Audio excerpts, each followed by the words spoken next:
All right, let's talk about routing and busing. This is something we do that affects our signal flow, right? We're going to kind of mess around with our signal flow a little bit. The main reason to do this is for effects. So let me take another delay effect.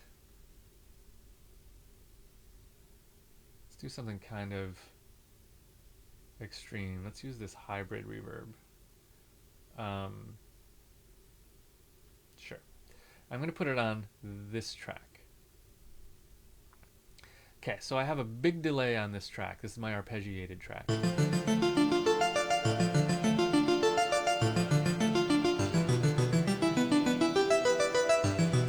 Okay, I actually don't want a reverb. I want like a weird delay. So let's do this instead.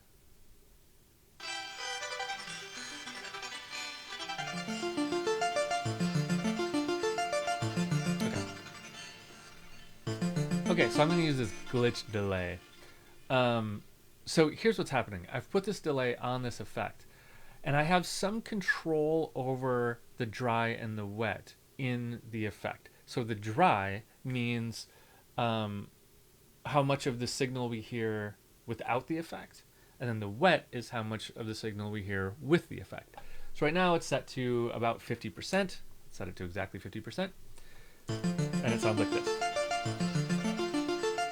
Okay, if we go all the way dry, we don't hear any of the effect. If we go all the way wet, we hear nothing but the effect.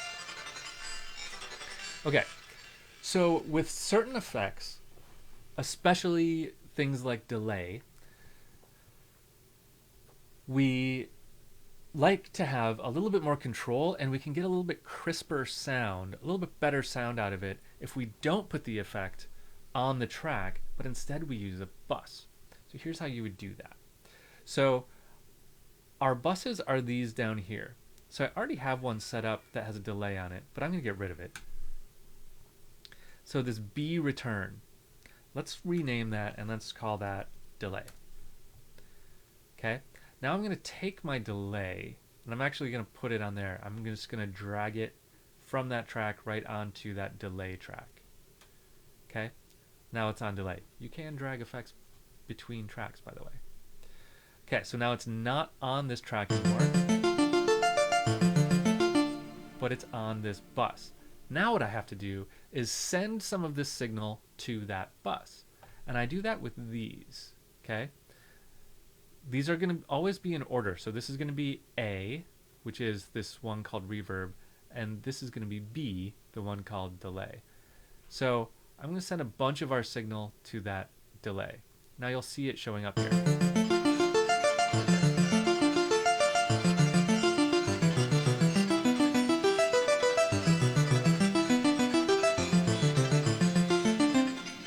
Okay.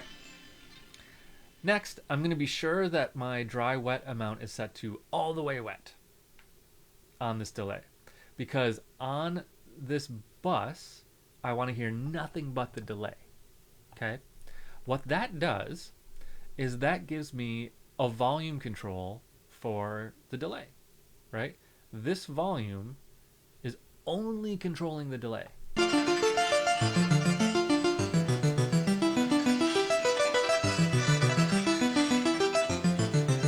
Right? And it separates the two signals between the original and the delay.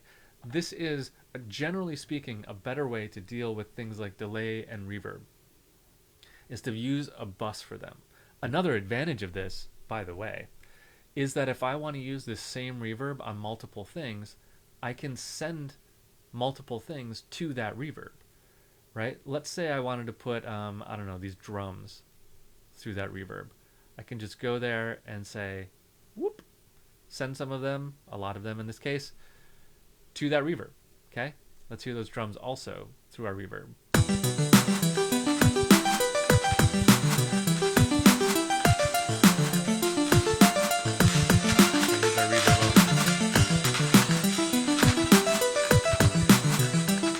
Right?